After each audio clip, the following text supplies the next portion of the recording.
It's time now for County-Wide, a presentation of Yavapai Broadcasting News.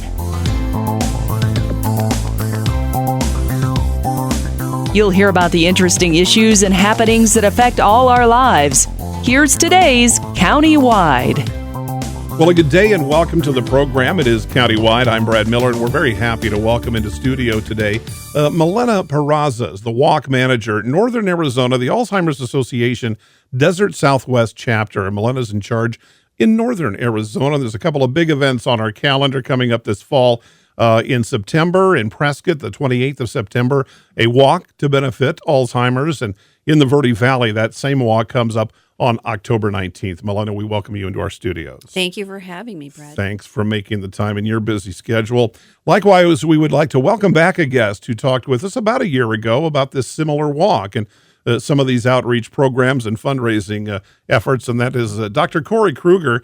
Dr. Kruger is based in the Verde Valley in the Cottonwood area as a geriatric medical practitioner. Doctor, good day and welcome again to the show. It's good to be here. Thanks for coming back and visiting with us. We had a compelling chat when you were here before, and we would have another today, I think, likely a two-part program here because there's much to talk about. There's so much misunderstood about Alzheimer's. There's so many things that people have on their mind.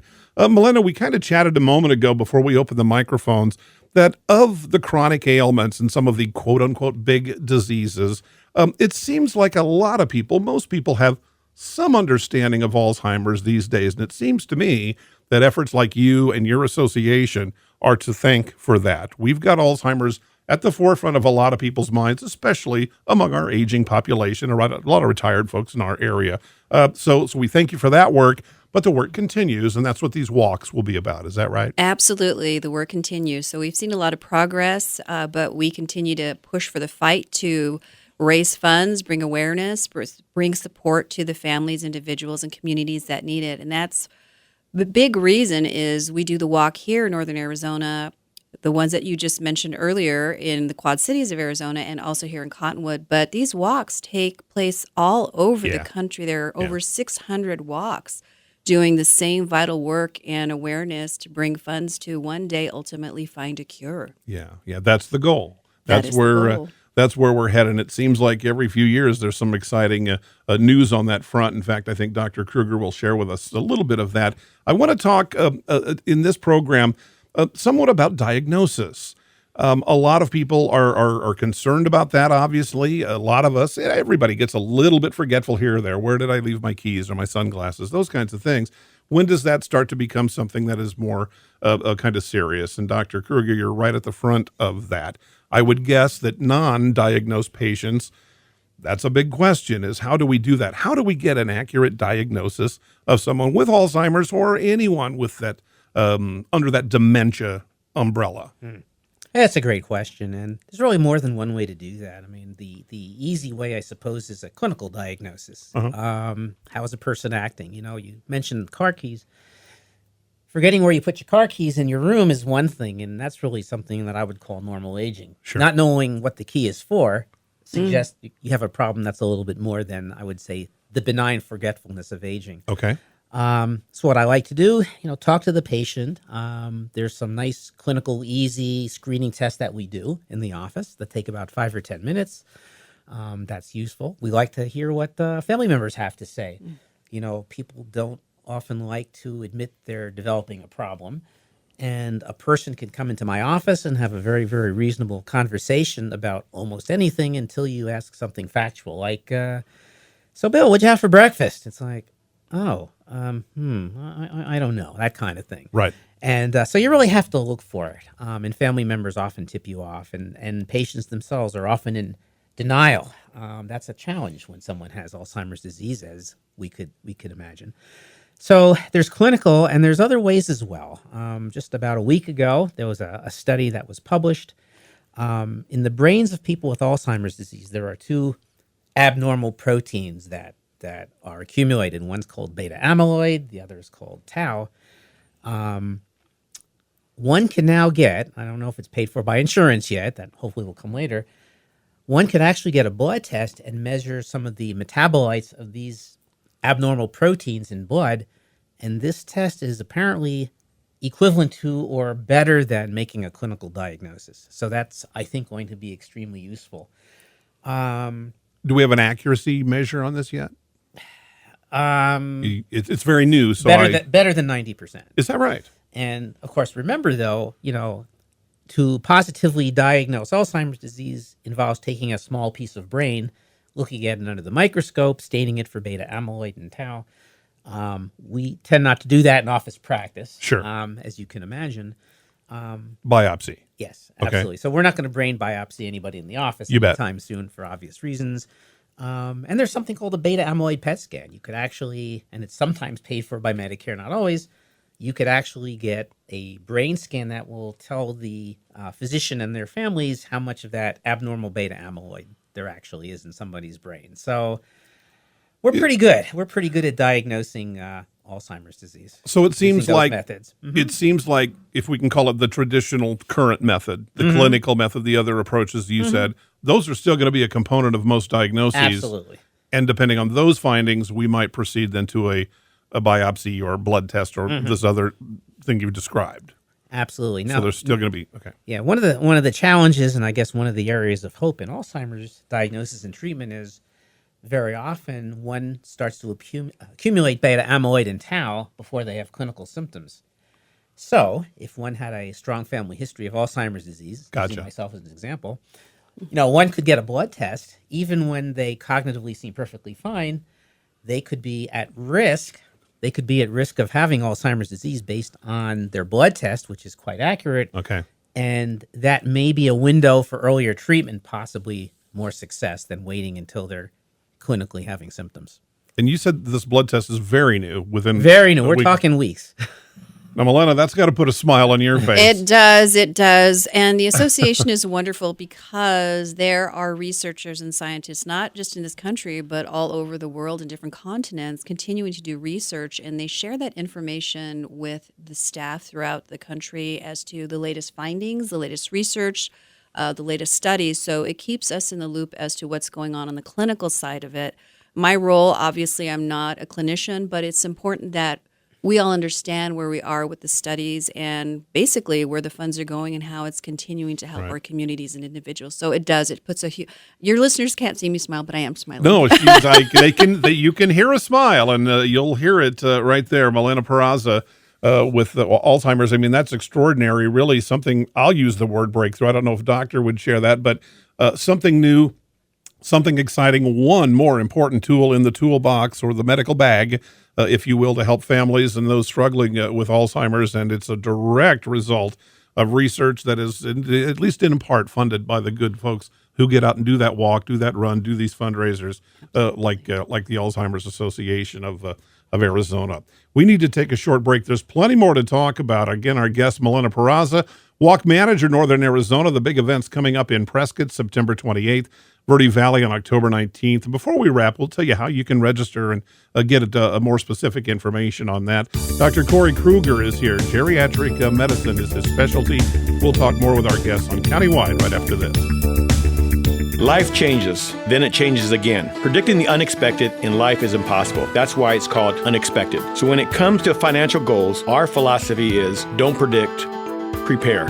Hi, I'm Edward Jones financial advisor Matthias Sandoval. A job loss, change in health, or a loss of a loved one can have a big impact on your family's financial security. Let's work together to help make sure you're equipped for life's unexpected events. Call our office to schedule a face-to-face appointment. Edward Jones, making sense of investing. Member SIPC. Verde Solaire, your hometown heating, air conditioning, and plumbing company in the Verde Valley. And your trusted North Central Arizona Goodman dealer. Goodman is a name you can trust with the revolutionary Comfort Bridge technology factory installed into select Goodman gas furnaces and air handlers to ensure the entire system operates at peak energy efficient performance. Verde Solaire offers free in-home estimates, locally owned and operated since 1983. Visit them at verdesolaire.com. Better, cleaner, faster. Thank you so very much for your generosity and kindness in helping others. I hope that you take advantage of the many Arizona state tax credits available when giving to qualified charities and schools. If you haven't taken advantage, I hope you'll ask your favorite charity if they qualify. You can go to Arizona Department of Revenue website, search for tax credits, and look at the list of qualifying charities. Then look at your latest Arizona income tax return and see how an Arizona tax credit can benefit many. This is Lewis saying thanks again. Let's talk. That's the message from Jonna Randall Murdoch, your local Farm Bureau agent, providing a personal touch when making insurance and financial decisions. Jonna will simplify your insurance needs while offering competitive pricing. Let's talk auto, home, life, and farm. Call Jonna at Farm Bureau today at 928-649-8686. Your Cottonwood Farm Bureau property and casualty insurance company. At Farm Bureau, they insure more than just farms. We welcome you back to the program. I'm Brad Miller. It's Countywide, and we're happy to have in studio today two guests, experts in their field. I think that's fair to say. Malena Peraza is the walk manager, Northern Arizona. The Alzheimer's Association walks are coming up again in Prescott in late September, late October for the Verde Valley. We'll give you the details on that in a moment. Dr. Corey Kruger, geriatric medicine, works with Alzheimer's patients and their families every single day and has done so for some time, Doctor. You're a well-seasoned veteran in this field. I've been practicing medicine for over 39 years. Okay, he knows what he is talking about. Both of our guests do. Malena, I want to bounce back to something you shared with me during our break that I think the audience will appreciate. Doctor before was talking about some of this, really a breakthrough, or at least a new advance in diagnoses in the blood test. And you were talking about, I wish I had known. You're involved in this organization, it sounds to me, because you have a personal stake. Absolutely. A lot of us that work for the association, we have a personal connection. And I was sharing with Dr. Kruger and yourself, Brad, that it was my mom that was diagnosed several years ago, and we had no idea. And just as Dr. Kruger was talking about some symptoms, signs to look for, forgetfulness, and we all have that. But once my mom was diagnosed, I was busy taking care of my children, raising my high school daughter and living life, and my son who was in junior high, and taking care of my mom. So that part of that sandwich generation. So I didn't have time to really further investigate the association or look at the programs because I was, like you said, just living life and just plugging away. Can I ask you something? It might hurt a tiny bit. Did you see something and shrug it off? Well, no, and it was something that I'll never, ever forget. She came to the front, my home. She knocked on the door, and she was standing there with the sweetest smile, and she had flowers, and she had a birthday gift, and she said, "Happy birthday, Malena." And it was May, and my birthday's in September. Wow. And so that's a hard one because then you realize, okay, I think here we go. Right. And so that was the big indicator, but I didn't shrug it off. I took her to the doctor and got a diagnosis, and then we just decided she's going to live with us and we're going to take care of her, and that's part of that sandwich generation. But in the end, I just wish I would have utilized the resources that the association has. Earlier diagnosis. And it's not just for the individual. They need the support, but it's also the caregivers, the families that are, impacted by it. And that's a whole show. We got to set that up. Yep, absolutely. We'll do that with a caregiver and get them in here with those compelling stories. Dr. Malena's heartbreaking story. A mother forgets her daughter's birthday. Mm-hmm. That's a sign. Absolutely. Yeah. Okay. Talk to me a little bit about that. Is there a eureka moment, if I may, like that? Is that most common, or is it littler things that family might notice, or maybe everybody's different, so it's different for each patient? Yeah. I think the eureka moments are probably few and far between. I think it's really a lot of little things that happen. Sure. And very often it's not the patient. Patients can come in and talk a great story, as I said. Families often bring this to our attention. I'm really worried about my mom because fill in the blank. She used to be a great cook. She can't remember recipes anymore. She seems to be getting lost when she drives, which is a huge deal because I've had patients that end up in New Mexico and Utah when they were intending to go around the corner. That sort of thing. And I always encourage, patients and families, if you have concerns, please bring them to my attention. Right. I think patients are often fearful of the diagnosis because they know, just like we do, this is a progressive disorder. Right. And there's no cure. there is no cure. There are treatments. Treatments are a little bit helpful, but we really don't have anything to even stop the disease, much less cure it at this point. I am hopeful that, because of ongoing research supported by the Alzheimer's Association, Right. obviously, Yeah, that's the goal. that something is going to happen. And as someone who has a very strong family history of Alzheimer's disease, I'm kind of counting the days down myself. And it's my sincere hope, and I suspect a lot of my patients are like this as well, that something good is going to come along and make the medical part useful. To me, the greatest challenge is diagnosing it appropriately, and also the caregiver support. And that Right. to me is the huge deal. A lot of patients come in, and families want to know if there's a pill for Alzheimer's. That's really a kind of a small part of it. But supporting the caregivers, to me, is the hugest piece of the Again, puzzle. it's really book 2 of a 2-book thing. I mean, it's every bit as big. Some family members, typically, whomever it may be, professionally skilled and trained caregivers takes us kind of to the next level. Most of the time, folks are going to try to have it be families, a spouse, children, adult children of Alzheimer's patients, and so on. And there have been lives, I don't need to tell the two of you this, but for our listeners, lives ruined because they could not handle that. And for whatever it is, it's not pride or ego. It's simply not understanding, because you eventually are going to fail, because Alzheimer's doesn't give up. Absolutely. Let me do this. I want to go. I use celebrities only because they're in the public sphere. Glenn Campbell, famously, and our listeners will be familiar with the entertainer. Publicly fought his battles, and his wife and family were very public, and I thought that was wonderful that they did that, painful as it must have been. We understand at a certain point, Alzheimer's patients typically become unmanageable in the home, often are going to need outside care, not exclusively, but frequently.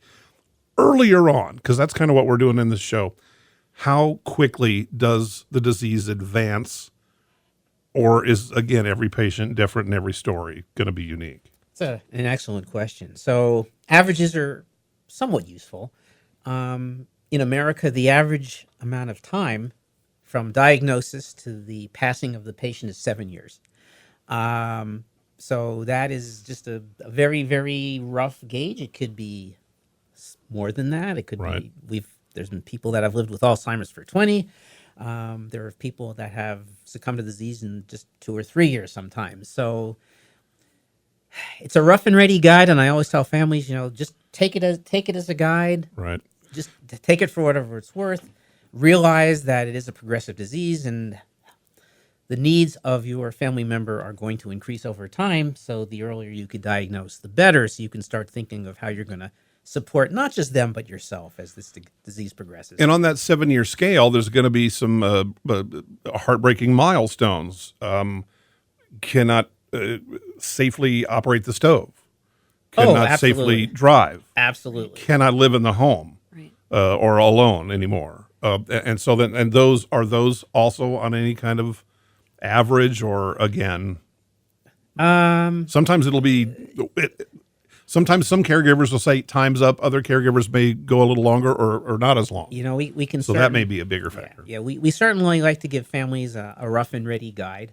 But those are milestones that are important.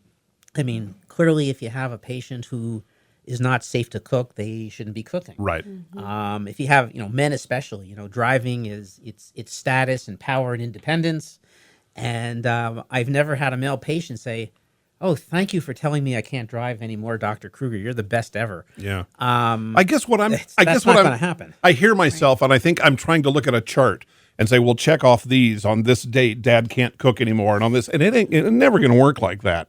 So these are going to have to be observable things that happen with the Alzheimer's patient. And say adult children, if mom is living alone right now and has adult children, the frustration is going to be extraordinary, because you're not going to be there to observe on a daily basis, which eventually it's going to need to be. That's just got to be one of the most sinister pieces of this whole thing for the caregiver. It absolutely is. And, the thing about being a caregiver, people with Alzheimer's disease, when it's more than mild, they live in the moment. They don't have a filter. And the way to communicate with an Alzheimer's patient is probably in many ways the opposite of how we would communicate. We were all raised to be, honest and, honest certainly, and logical. That doesn't really work with Alzheimer's patients. You can't use a logical argument with someone to say, let's say, Mary, I don't think you should live by yourself because I'm really not happy with your safety as far as cooking is concerned. And you could give a nice, very logical, cogent argument, and Mary's going to say, It's not gonna you have no idea what you're talking about. Yeah. Or if Mary believes that people are living in her apartment and, Right. moving her stuff around, Right. a logical argument about that is not going to work. Right. So you really need a new set of skills when it comes to being the manager, the caregiver for an Alzheimer's patient. Absolutely. And in the meantime, the progress continues. The disease itself, assisting caregivers, and so many good people are doing so much work all across the country, as our guest Malena Peraza pointed out to us earlier. But locally, that effort is going to kick up big time in the next couple of months, couple of weeks, really. And we'll talk more about that, specifics about the upcoming walks in northern Arizona when we come back to Countywide right after this. Life changes, then it changes again. Predicting the unexpected in life is impossible. That's why it's called unexpected. So when it comes to financial goals, our philosophy is don't predict, prepare. Hi, I'm Edward Jones financial advisor Matthias Sandoval. A job loss, change in health, or a loss of a loved one can have a big impact on your family's financial security. Let's work together to help make sure you're equipped for life's unexpected events. Call our office to schedule a face-to-face appointment. Edward Jones, making sense of investing. Member SIPC. Verde Solaire, your hometown heating, air conditioning, and plumbing company in the Verde Valley, and your trusted North Central Arizona Goodman dealer. Goodman is a name you can trust with the revolutionary Comfort Bridge technology, factory installed into select Goodman gas furnaces and air handlers to ensure the entire system operates at peak energy efficient performance. Verde Solaire offers free in-home estimates, locally owned and operated since 1983. Visit them at verdesolaire.com. Better, cleaner, faster. Thank you so very much for your generosity and kindness in helping others. I hope that you take advantage of the many Arizona state tax credits available when giving to qualified charities and schools. If you haven't taken advantage, I hope you'll ask your favorite charity if they qualify. You can go to Arizona Department of Revenue website, search for tax credits, and look at the list of qualifying charities. Then look at your latest Arizona income tax return and see how an Arizona tax credit can benefit many. This is Lewis saying thanks again. Let's talk. That's the message from Jonna Randall Murdoch, your local Farm Bureau agent, providing a personal touch when making insurance and financial decisions. Jonna will simplify your insurance needs while offering competitive pricing. Let's talk auto, home, life, and farm. Call Jonna at Farm Bureau today at 928-649-8686. Your Cottonwood Farm Bureau property and casualty insurance company. At Farm Bureau, they insure more than just farms. We welcome you back to the program, and we're wrapping up this one. I do want to tell you that our next episode of Countywide will be part 2 of this, a compelling conversation today with 2 experts in this field. We're talking about Alzheimer's disease, what it is, what it isn't, diagnosis, the role caregivers play, which is every bit as big, really, as the patient when the Alzheimer's story is told in any family. Very important that you take part in what is coming up. The fundraising that has taken place, and who knows how the last many years and decades has led to perhaps a very compelling new diagnostic tool that Doctor talked about a few minutes ago. We want you to be a part, Malena, of these upcoming walks, the one in September, another in the Verde Valley in October. Tell me about those specific dates. How do I register? Do you need volunteers to come out and help on those days? Yeah, absolutely. We could always use volunteers. So with the 2 walks, our first walk coming up in September 28th, you can register at alz.org/Quad Cities Walk, and that'll take them right to the webpage. It's free to register. It's easy. If not, they can It's a great website. It is great. Yeah. It is fantastic. They always contact me if they need any assistance. And then the second one for the Verde Valley Walk is alz.org/Verde Valley Walk. Yeah. And that's on the 19th. And if that's even too much, alz.org, I found it just going there, and then it asks you where. It's a very good website. It's very comprehensive, and Perfect. you'll find the specific event. So that was really appreciated just as a layman looking into it. And then the volunteers, you probably need some folks to. Oh, absolutely. It's a big to-do. We want to make this big. We want to make it fun. We want to be there to support all the community. So it is going to be on 10th and Main Street on October 19th, and we can use as many volunteers, either just to help plant our signature flowers, set up tables, Great. give coffee, water, anything that we can use. We would love to see volunteers be there and support us. Outstanding. Again, this is part 1 of 2. In our next one, we're going to talk a little bit more about lifestyle choices ahead of time. Can you defeat Alzheimer's because you never got it? We'll talk a little bit about that. Our guests again, Malena Peraza, Dr. Corey Kruger. I'm your host, Brad Miller. It's Countywide, and we'll see you next time.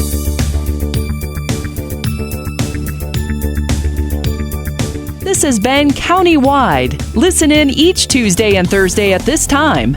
If you have a topic or guest idea that you'd like to suggest, email us, news@myradioplace.com.